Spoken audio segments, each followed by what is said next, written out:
Taste of Country Nights with Evan Paul on demand, season 2, episode 35 with Thomas Rhett. You ever thought about being a judge on like American Idol or The Voice? Would you do that? I think so, dude. I've done The Voice a couple of times and I've done Idol a couple of times, and I'm obviously Dan and Shay have done it. My buddy Niall Horn is doing it right now. They love it, man. Like it's such a dedicated moment in time. You go film for a couple months and you get a couple of seasons under your belt. I think it'd be a lot of fun to do. And we had a lot of fun talking to Thomas Rhett. This guy is the man. He writes the best songs. So does his dad. We even asked him, who does he look up to the most in country music other than his dad? And he gets into that, and just a quality interview, quality time we spent with Thomas Rhett. If you missed our past interviews, we recently had Lainey Wilson on Taste of Country Nights on demand. Phil Vassar was on talking about how he died twice. Some captivating stuff in there. Just search for Taste of Country Nights on demand wherever you get your favorite podcasts. Tell me how it went down when Lauren found out you were making an entire album about her. Dude, this has been her favorite record thus far. I'm not really sure why. But it was one of the very few records that I kind of hardly played her any of it until it was all finished. She gets, you know what demoitis is? Yeah, you told me about that. Yeah. So she gets it bad, dude. And so I think when we were trying to figure out what we were going to call this record, my producer was like, well, what is the record about? And I was like, well, it's about a woman. And he was like, why don't you just call it that? And I said, that's the simplest way to name an album that I've ever heard. And so, yeah, man, Lauren loves this record. My kids love this record. And glad to have finally put some music out, and I can't believe that we're only like a month away from dropping it. So I'm jacked, dude. I'm really excited. What is there a track on there that almost didn't make it for any reason at all? There's one track that I went back and forth on a bunch, which I think is track like 12 or 13. It's called Boots. And for no particular reason, except for it kind of sticks out like a sore thumb on this project. Like when you listen all the way down, it is definitely sonically the most diverse track of anything else on the record, but I couldn't stop listening to it. It's so fun, it's so tempo, that was one that almost didn't make it, but I kind of fought for it at the very end. So the best part now of Beautiful As You, to me, I mean, other than the lyrics and the meaning, obviously those are put in the back. I love Beautiful As You, but I don't know. Right. And that part almost didn't make it either. It was while we were writing the song, someone like in the background while we were writing, while I was tracking the vocal goes, oh yeah, like being like ridiculous and stupid. And you could hear it in the background of the track, and we couldn't figure out where it was coming from because it was while I was singing, it was also in the main track. And my producer just did some weird stuff to it and sort of just turned it into this hook that is like sort of the most memorable part of the chorus. And so I love happy accidents like that, man. Those are things that are not really ever planned, but turn out to be, one of the most interesting parts of the song. So. Yeah, dude, like the song is like that's like the lime and the salt. It like brightens it up. Like it's like well, the song is already banging, but then like that, like I don't know, man. I was stuck on it. I need to send you the version we did without it, because without it, it's like the song is not even a song anymore. So I don't think I want to hear it, man. I won't send it to you then. I genuinely I love the song. Awesome. Thanks, bro. There's been a lot of rowdy fans at country concerts lately. Do you have a preferred way to shut down rowdy fans at a show? Man, I've been honestly really blessed because it doesn't really happen much at my concerts. And I don't know if it's because the energy we bring is not rowdy. It's just like every night we get, me and the group round up and we pray, and our sole mission is literally just to bring joy and to spread smiles. And so when we get out there, it turns into more of a just a party and good vibes than it does any kind of aggression. So if that ever happens to me though, I will be sure to let you know. What did you do? What's something that you did on tour 5 years ago that you wouldn't do now? Wear as tight of jeans as I used to. I don't know if it was turning 30, man, but I need some I need some room. You know what I'm saying? Yeah. Does it help out a lot more now? Like, Oh my gosh, I feel so much more free. You know what I'm saying? So it's so much easier to squat down and shake hands and all that kind of stuff. But I look back at photos of myself back then, and I'm just like, how in the world did I fit in jeans like that? So great. What's on your tour rider? tour rider. Well, this is festival season, so our riders are pretty slim. Catering is pretty hit or miss, so I try to keep just as much food on my bus as I can because you kind of never know what you're going to get, in the middle of nowhere, wherever you are. I don't know, dude. I love Coke Zero. Coke Zero's on the rider, and turkey and water. Like sliced, turkey. shredded? Yeah, dude. Boar's head turkey. Can't go wrong. So what do you just eat it, or do you need like a sandwich? Let's just eat it. It's just straight protein, man. You know what I mean? So you just pick up slices of turkey and eat it. I might put some mustard on it, but yeah, I love just eating sliced turkey. What an animal. I love it. Bro, my bus driver will take a banana. This is what he eats every day. He puts mayonnaise and peanut butter on a banana. So gross. That's dude. gross. That's gross. Yeah. Dude, I'm down with turkey and mustard, man. I'm in. I love it. And a little bit of sriracha. Yeah, I'm a big sriracha guy. Yes. Sriracha is key. Are there any downsides to having your own tequila brand? Man, I think no. It's actually been a blast, dude. We've been at it longer than I thought we would. This project kind of started like 7 years ago. And I've kind of learned that I call it a side hustle because it's not my main gig. But I've learned that if you don't give your side hustle as much percent as you give your main hustle, it's not going to work.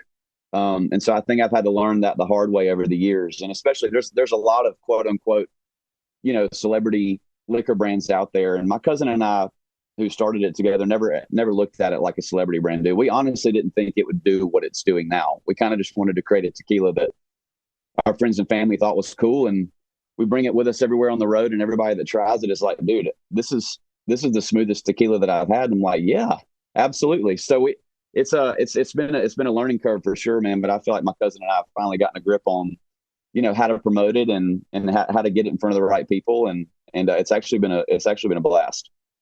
Luke Bryan it just was announced he has his own hospital wing named after him. Is there anything named after you?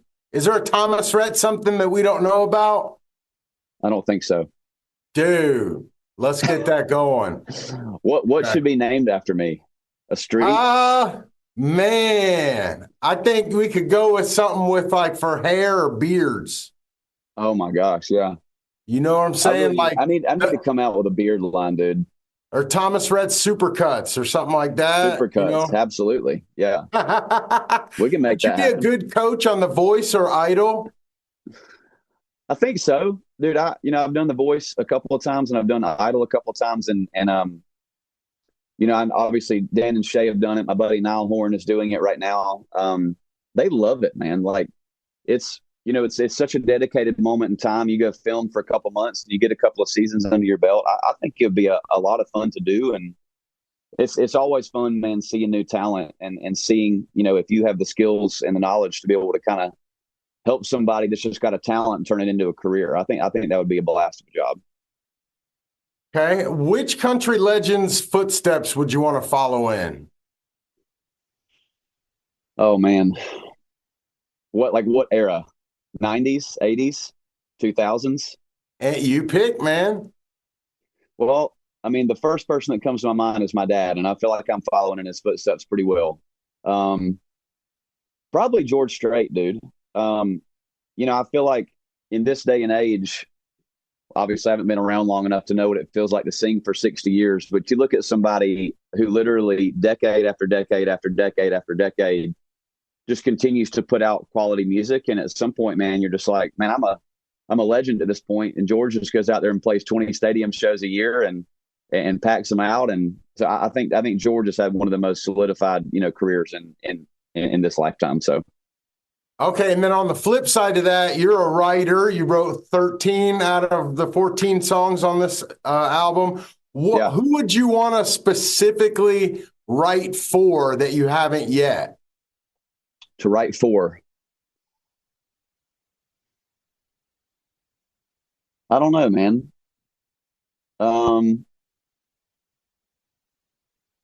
Parker McCullum. I think we've written a couple songs together, but we've never landed one before. I love writing with people that I love and I'm already buddies with, and so Parker and I have gotten to know each other pretty good over the last couple of years, and I love Parker's vibe and his sound. Also, the Red Clay Strays. Me and the Red Clay Strays have been trying to get some dates on the calendar, and it hadn't worked out yet. But I love the Red Clay Strays. I would love to get a cut on their album. I think that would be awesome. Okay, what's next for you in 2024 after the album drops? Man, doing a lot of promo up until then, and this year is kind of different for us because we're really just doing fairs and festivals this year. So playing like 35 total tour dates this year, and gearing up for a big tour announce for next year that I'm super jacked about. So cool. I have two more. Yeah. What's the hardest part about singing the national anthem live? I've only done it once. I did it when I was in college. I went to a small school in Nashville called Lipscomb University, and I sang the anthem before a baseball game. But I got to do it with a couple of guys. We did like a 3-part harmony national anthem. And for me, I love the song, but for some reason, when you get in front of a lot of people, it's like the lyrics just slip your brain. It's like going on live television, dude. It's like, oh, I've sang this song a million times, but if I don't have that teleprompter in front of me, it's like my brain just goes blank. And I think, honestly, dude, after watching Chris Stapleton do it, like, I don't know if there's a huge win for me to do that. You know what I'm saying? Because if you mess it up, you're done. You're done. Is that hard with the acoustics? It is hard, especially when you're singing in a football stadium or a baseball stadium. Unless you're wearing in-ear monitors, when you sing a note, you're hearing what you just sang back to you while you're trying to sing the next line. So. I've never done it in a football stadium or a baseball stadium, so I can't speak from experience, but I would imagine it's got to be pretty challenging. Okay. And what are your kids' favorite songs on this record? You said they love it already. What's their favorite ones? They listen to Beautiful As You a bunch. They love the song I just put out this past week called Overdrive, and they love this song called Boots. But man, there's honestly not many skippers. I think the only skipper that they have is the last track called I Could Spend Forever Loving You, and it's because it's a ballad about my wife, and I think my kids just would rather dance. They're like, gross. Yeah, exactly. Awesome, man. Thank you so much for the time, man. I really love that. I love Beautiful As You. I can't wait to hear. I've heard a couple more. I can't wait to hear them all, man. Thank you very much. I appreciate you, buddy. Hope you have a great day. You have a good one. All right, you too, man. See you later. As a bonus to this episode, we're including a recent interview we had with Josh Turner as well. All right, we're here hanging out with Josh Turner, man. What's happening? Doing the thing, the country music thing. Yeah, so you're putting out a new album. This first time of new songs since 2017? Not technically, but yeah, first mainstream country radio or country record since, I guess, 2015, 2017, somewhere along in there. I lose track. Why now? What was the decision for that? Since 2018, really, I've been doing some passion projects that have been on my list for a long, long time. Fans have been asking for, these things for a long time. I got to do my first gospel record. Which we partnered with the Gaither Music Group on, and included my family and Sonia Isaacs and different ones. But and then I did Country State of Mind, which was kind of a surprise to me because I'd never really set out to do kind of an influences record. But that was a record I was extremely proud of. And then I turned around and did my first Christmas record.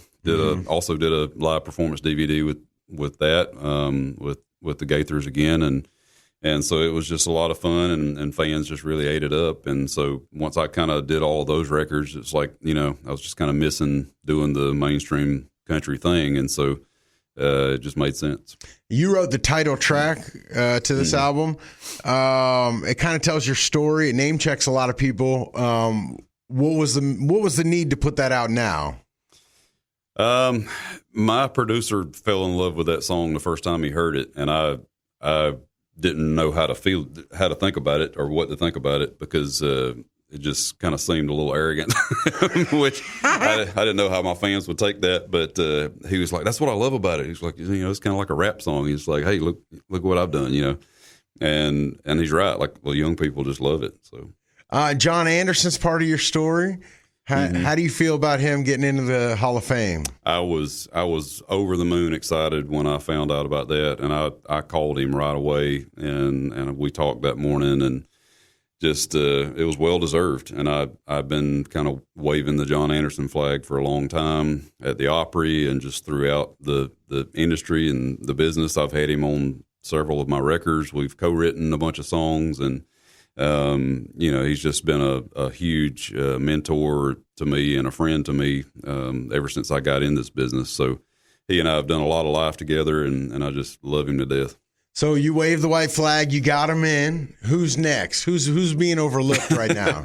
Oh man, that's a good question. I don't know if I can answer that, but yeah, it was cool to see John get in there, and not only that, Toby Keith, after what happened there, but that was so sad to see Toby leave us like that.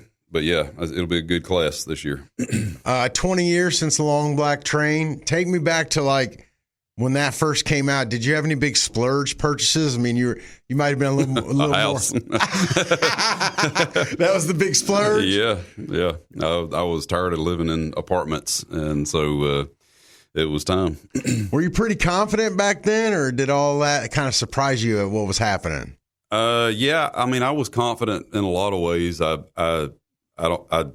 I'm not going to sit here and say that I knew everything because I didn't. I made a lot of mistakes back then, and I wish I could kind of go back and kind of coach my younger self on a lot of the business matters of in this industry. But musically, I was about as confident as you could get, and still am. But yeah, it's just it's been a long journey, and like I say, I've learned from my mistakes, moved on, and tried to improve and do better. Were any of those mistakes? Did you miss any songs? Did you pass up any that went on to be big hits for other artists? Yeah, the first one that comes to mind is Jamie Johnson's "In Color." I remember hearing that, and for whatever reason, I passed on it, and then next thing I know, Jamie's having a big hit with it. So, any other ones?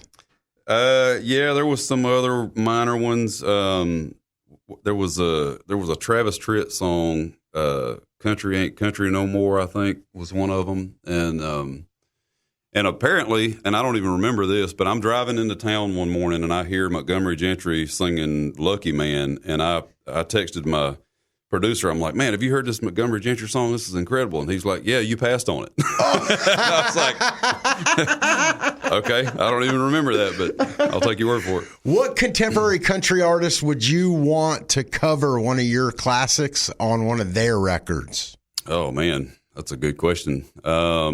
Whoever's selling the most. let's break out the sound scan. So it would be Morgan Wallen.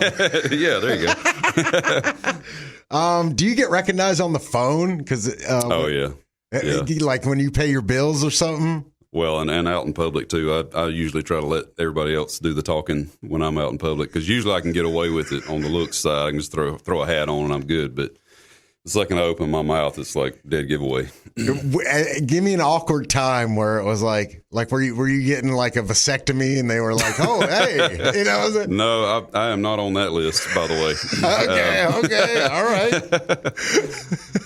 But no, I don't know. I can't really think of anything right off the bat. But yeah, there's been times where people have recognized me, and I've had some companies kind of try to overcharge me once they find out who I am, which is pretty low down. But, like what? Like what do you mean? Just like around my house and property. So really? Oh yeah. Once they find out like what you are and who you do, they try to jack the price up. Yeah, that's pretty typical. Interesting. Have you ever been offered like animated series? I wish. Really not no voiceover stuff or TV or things like that? I've tried, but obviously I'm just not what people are looking for. Okay. Right. Hey, looking back to your catalog, you cut a lot of Chris Stapleton songs before he got famous. Your Man is the most famous one of them. Did you guys have a relationship back then? Yeah, Chris and I, we crossed paths a lot back then, and we even wrote together. We were doing demo sessions together and all that kind of stuff. And so we were in and out of the same publishing company a lot, and just like I say, we knew each other and just we're kind of in the same circles. And like I say, he co-wrote Your Man. That was my first number one as an artist. That was his first number one as a writer.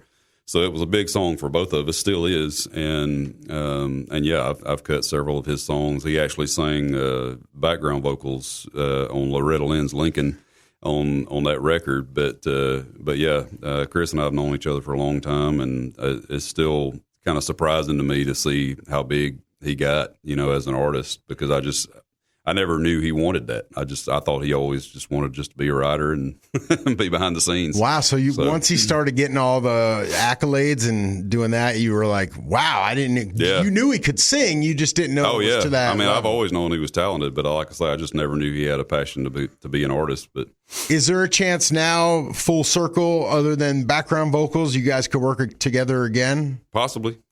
There's, time will tell. Is it on the record? Not this record, no. Okay. What do you require backstage? I usually stay on my bus, so I don't really need anything backstage. What's on the bus? What do you need to get going before a show?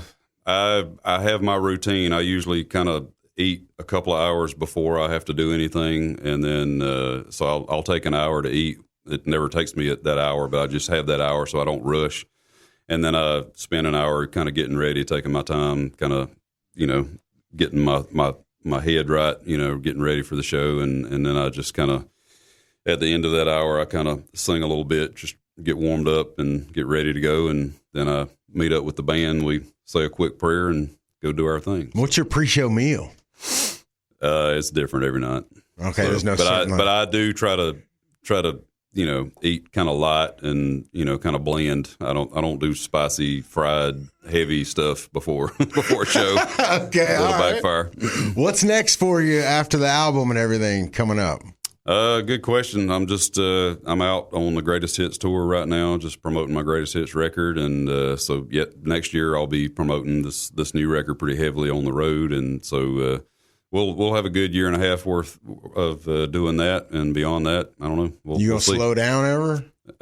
I'm trying to. It's hard to. Yeah, how's that going? Awesome, man. Well, thank you so much for coming by. My pleasure. Let's bring in Billy Dukes from behind the camera to talk about these interviews here. What's going on, Billy? It's a good Family Man episode of the Taste of Country Nights on Demand podcast, wasn't it? You got TR and Josh Turner. There's like 14 kids between them. Yeah, you're right. I don't know how they do it, man. I don't know how they do it and still have like successful careers. It's crazy to me. Yeah.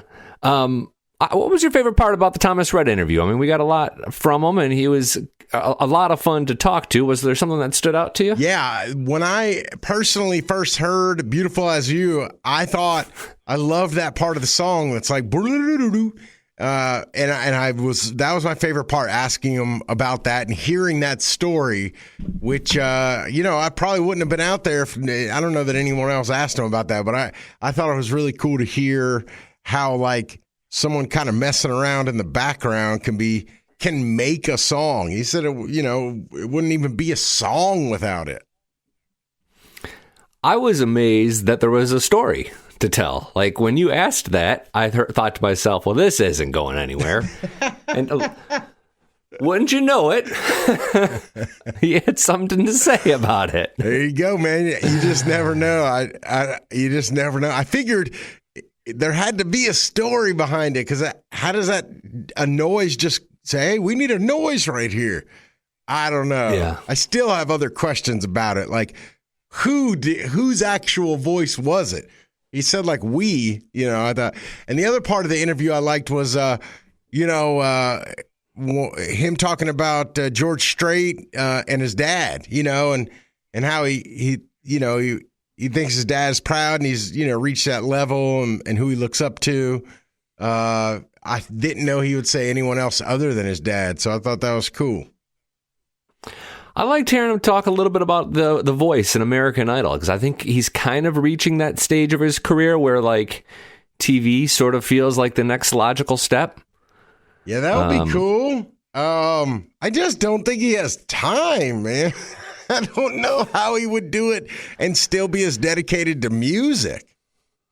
Well, that's the thing. It does feel like he's so sort of, his kids are so young and they require so much at this age. And both you and I know that really, really well. Like Luke Bryan's kids are a little older. They're teenagers. Like they're not really interested in dad. Whereas TR's kids they're young. They want dad around at like all the things and like hurt feelings if you don't show up for this and that. And like, I get that. So how can you do that? Concentrate on a tour, make an album, and then also get out to LA like several times a week during the Voice season. I don't know. Yeah, it seems like it might be a little much. I didn't know he was such good friends with Niall Horan. How does that happen? That guy seems to slip in and out of country music circles, doesn't he? Like, yeah, he keeps sort of popping up. Who was it was it TR and Niall that did a collaboration together at an awards show recently? Oh, maybe that was it. Yeah. Okay. All those like country music award shows love to have like the solo member of the group like as part of a collaboration, and that's a good example, I think. But like the pop stars that were really, really famous 3 to 5 years ago will always show up at a country music awards show. That's almost like a slap in the face, I think we've talked to some artists about that, how some of them come over just for a cash grab, but some of them like Post Malone really come over. But yeah, I don't know why. I think maybe because there's no age boundaries in this format. You can, in this genre of music, you can be 100 and still put out hits, or you could be Mason Ramsey. I was really curious to know about Josh Turner and kind of break down that Chris Stapleton relationship, because he knew Chris. And what was interesting to me was that Josh saying he did not think Chris was going to be a star, not because he didn't think there was the talent. He just didn't think that Chris wanted that. Like didn't think Chris had any interest in like doing the deal. And that feels, I could see that 100%. Yeah, it seems like he doesn't want the spotlight, and that's kind of how Chris Stapleton is. He doesn't do a lot of interviews. When he gives speeches at award shows, they're kind of awkward, and yeah, it's crazy for him to admit that, I think it's cool. I don't know if I would admit that, if I was like, yeah, George Strait, he might not be a star, and then he's George Strait, I might just go with it and be like, man, I saw it in him all along. Chris, another one, too many kids. He's got a lot of young kids. He's got to be home with the kids. No time for all the things. Like, what's Chris's career, the good second act, going to look like in 10 years when they're all out of the house? Yeah, that's a thing. Too many kids for TV. But in about 10 years, country music on TV is going to explode because all these kids are going to be in college. You're right. I do have a little bit of a sort of a hot take theory on kids as it relates to country music. Oh, let's go. Well, this is unthought, but I have a little bit of an evidence. Like, I wonder, like, how many moms have had number one hits while they're momming. And you compare it to, like, pre-mom fame. You look at Carrie Underwood, and she hasn't had the radio success since she started having kids. And then after her, I kind of lost my examples. But a lot of, Miranda Lambert, Lainey Wilson, Carly Pierce, like the top females of right now are all kind of kidless. I think, like, and this isn't judgment, like there's a big shift that is just sort of the reality that once you don't have the time to do all the things required to get a number one hit, when you're also like all in on being a mom or all in on being a dad. And I think, that's a real thing, and it is kind of unfortunate in a lot of ways. Yeah, I agree. And there's a few artists that seem to kind of be able to do it, like Thomas Rhett and Stapleton. But yeah, man, You're right. It's tough because it's a lot of touring and practicing and writing and recording. A lot of genres, they might not write as much. So, I mean, if you're an artist that doesn't write a lot, that frees up a lot of your time. But when you're a songwriter, it's like you're constantly going and going and going. And then you add kids on top of that. And, it's hard to think of ideas when you're constantly working with, running around with your kids too. There's something to that. I think there could be some scientific numbers there. I think you're on to something. I mean, Dolly, Reba, and too, when the kids are really young, they need to be with mom, whereas dad can leave for a few weeks at a time or a few days at a time. Kids don't care about us. Yeah. They don't seem to. Hey, I want to mention one thing. Last week, the Lainey Wilson episode of this show, it was our best first week since, I think, January. Yeah, there we back go. When you had Kenny Chesney on. Yeah. So great downloads last week for Lainey. Obviously appreciate everybody that listens, but it's kind of cool to hit a little peak like that. Yeah, thank you all for listening, helping keeping the chicken breast and the broccoli on my table. I appreciate it.